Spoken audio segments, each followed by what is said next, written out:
CJ's Comics Chats coming back at you with Unity Saga, early 90s Valiant crossover. It was okay. I generally like early Valiant, but this is kind of where they start to lose me. They start going into the 90s excess of crossovers, gimmicky covers, that type of thing.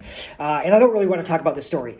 Instead, I want to talk about what it seemed like many other readers at the time thought was a little lackluster art from Valiant, especially in terms of coloring. And by lackluster, I don't mean like not professional. In fact, it's very, very professional. The coloring is actually very well done too. Jim Shooter and a bunch of the other artists professionally working there thought that this coloring was some of the best that was being done. It was revolutionary at the time.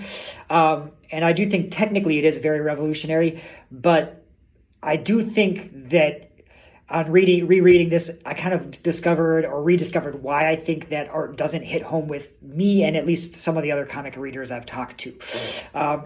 Ultimately, it just seems like it's not dynamic enough.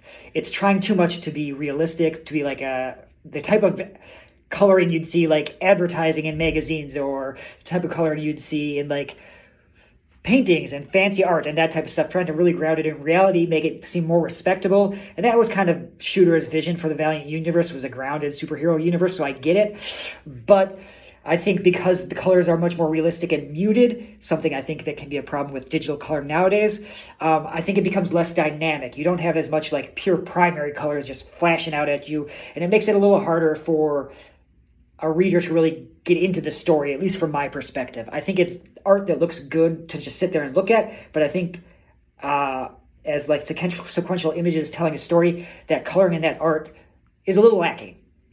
Agree?